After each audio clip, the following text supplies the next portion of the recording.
भारत 12 ज्योतिर्लिंगों का पावन देश है।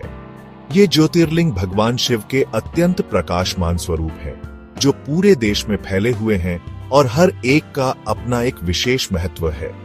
इन ज्योतिर्लिंगों की महिमा और शक्ति अनंत है और इन्हें देखने के लिए हर साल लाखों श्रद्धालु आते हैं। ये ज्योतिर्लिंग भगवान शिव के अत्यंत प्रकाशमान स्वरूप हैं। इनकी पूजा अर्चना से भक्तों को असीम शांति और शक्ति प्राप्त होती है। हर ज्योतिर्लिंग की अपनी एक अनूठी कथा है, जो हमें शिव की महिमा और उनके विभिन्न रूपों को समझने में मदद करती है। इनमें से एक है भीमाशंकर ज्योतिर्लिंग। यह ज्योतिर्लिंग अपनी अद्वितीयता और पवित्रता के लिए प्रसिद्ध है। भीमाशंकर ज्योतिर्लिंग का दर्शन करने से भक्तों को अपार सुख और शांति की अनुभूति होती है। यह महाराष्ट्र के घने जंगलों में स्थित है। सह्याद्री की पहाड़ियों के बीच स्थित यह मंदिर प्राकृतिक सौंदर्य से भरपूर है। यहाँ की हरियाली और शांत वातावरण भक्तों को एक अलग ही अनुभव प्रदान करता है। यहाँ भगवान शिव भीमाशंकर के रूप में विराजमान है। भीमाशंकर ज्योतिर्लिंग की पूजा अर्चना से भक्तों को शिव की असीम कृपा प्राप्त होती है। यहाँ आने वाले भक्तों का विश्वास है कि उनकी सभी मनोकामनाएं पूर्ण होती हैं। यह स्थान शक्ति और भक्ति का संगम है। यहाँ की धार्मिक गतिविधियां और अनुष्ठान भक्तों को एक अद्वितीय आध्यात्मिक अनुभव प्रदान करते हैं। यहाँ की पूजा विधि और रीतियां अत्यंत प्राचीन और पवित्र मानी जाती है। यहाँ आने वाले भक्तों को शिव की असीम कृपा प्राप्त होती है। भक्तगण यहाँ आकर ध्यान और साधना करते हैं, जिससे उन्हें मानसिक शांति और आत्मिक बल मिलता है। यहाँ की पवित्रता और दिव्यता भक्तों को एक अलग ही अनुभूति कराती है। भीमाशंकर ज्योतिर्लिंग की महिमा अपरंपार है। इस मंदिर की वास्तुकला और संरचना भी अत्यंत आकर्षक है। यहाँ की शिव की महिमा और शक्ति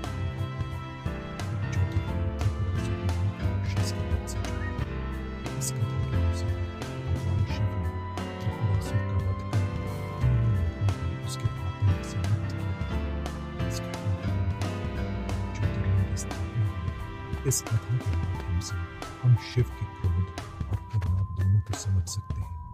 भगवान शिव ने त्रिपुरासुर का वध कर अपनी शक्ति का प्रदर्शन किया, लेकिन साथ ही उन्होंने भक्तों को अपनी करुणा और दया का भी अनुभव कराया।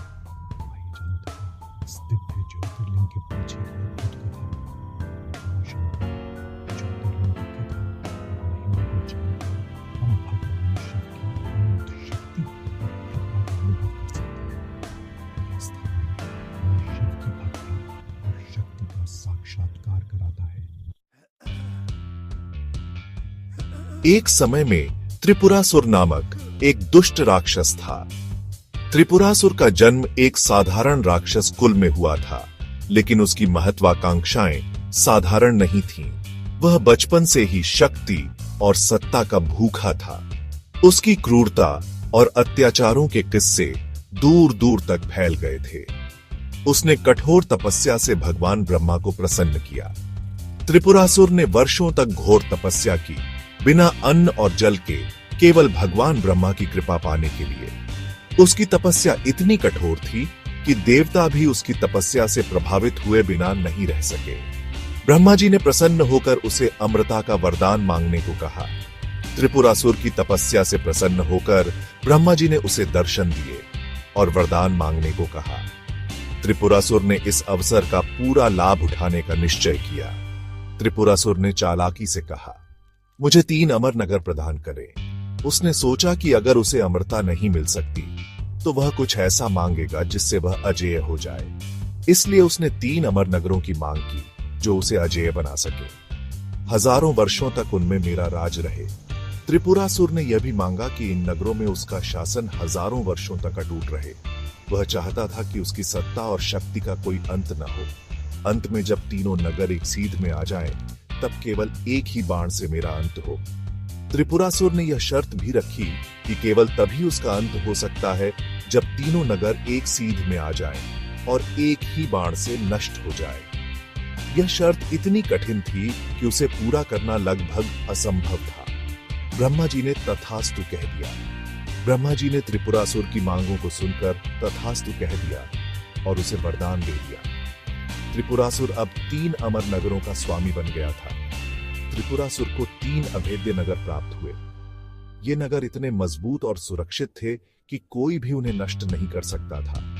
त्रिपुरासुर ने इन नगरों को अपनी शक्ति और सत्ता का केंद्र बना लिया। उन नगरों में रहकर उसने तीनों लोकों में हाहाकार मचा दिया।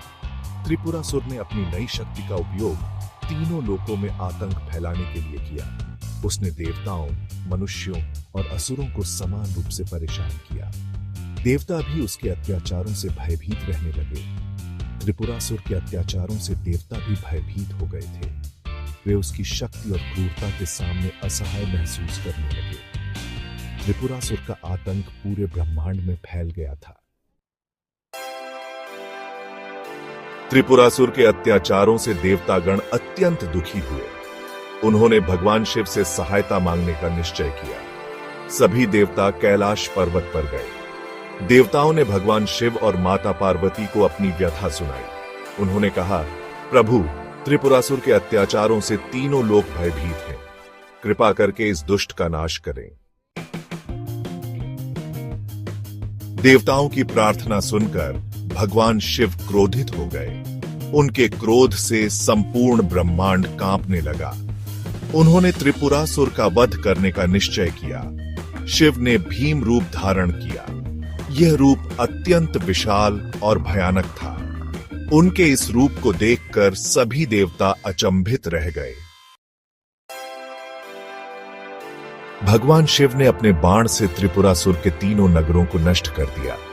त्रिपुरासुर, जो एक शक्तिशाली राक्षस था, ने तीनों लोकों में आतंक मचा रखा था।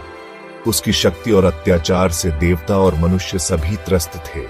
त्रिपुरासुर के अंत होते ही देवता प्रसन्नता से झूम उठे और चारों ओर हर्षोल्लास का माहौल बन गया। जिस स्थान पर यह महायुद्ध हुआ, वहां भगवान शिव का क्रोध शांत हुआ। उनके शरीर से एक दिव्य ज्योति निकली और एक शिवलिंग के रूप में स्थापित हो गई। यह शिवलिंग अत्यंत पवित्र और शक्तिशाली माना जाता है।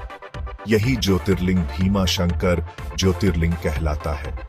भीमाशंकर ज्योतिर्लिंग की महिमा अपरंपार है और यह स्थान भक्तों के लिए अत्यंत महत्वपूर्ण तीर्थ स्थल बन गया। यहाँ आने वाले श्रद्धालु भगवान शिव की कृपा प्राप्त करते हैं और उनके जीवन में सुख, शांति और समृद्धि का वास होता है। इस ज्योतिर्लिंग की पूजा अर्चना से सभी कष्टों का निवारण होता है और भक्तों को मोक्ष की प्राप्ति होती है। भीमाशंकर ज्योतिर्लिंग की कथा हमें यह सिखाती है कि सत्य और धर्म की हमेशा विजय होती है और भगवान शिव अपने भक्तों की रक्षा के लिए सदैव तत्पर रहते हैं। सेक्शन 6 मंदिर की स्थापना। कालांतर में इस ज्योतिर्लिंग के स्थान पर एक भव्य मंदिर का निर्माण हुआ। यह मंदिर भीमाशंकर ज्योतिर्लिंग मंदिर के नाम से प्रसिद्ध हुआ। यह मंदिर हेमाडपंथी शैली में बना है। इसमें नागरा शैली के भी दर्शन होते हैं। मंदिर के गर्भगृह में स्वयंभू भीमाशंकर ज्योतिर्लिंग विराजमान है। सेक्शन 7 भीमाशंकर के रहस्य। भीमाशंकर ज्योतिर्लिंग से जुड़े अनेक रहस्य हैं। कहा जाता है कि यहाँ स्थित भीमा नदी शिव के मस्तक से निकली थी। आसपास के जंगलों में आज भी कई साधु संत तपस्या करते हैं। ऐसी मान्यता है कि यहाँ शिव की विशेष कृपा प्राप्त होती है। सेक्शन 8 भक्ति और लाभ। भीमाशंकर ज्योतिर्लिंग के दर्शन से भक्तों को सुख, समृद्धि और मोक्ष की प्राप्ति होती है। यहाँ आने वाले भक्तों की सभी मनोकामनाएं पूर्ण होती हैं। विशेषकर श्रावण मास में यहाँ भक्तों का तांता लगा रहता है। भीमाशंकर ज्योतिर्लिंग की महिमा अद्भुत है। सेक्शन 9 निष्कर्ष। शिव की शरण। भीमाशंकर ज्योतिर्लिंग भगवान शिव की महिमा का प्रतीक है। यह हमें क्रोध पर नियंत्रण और करुणा का महत्व बताता है। हमें शिव की शरण में आकर अपने जीवन को सार्थक बनाना चाहिए।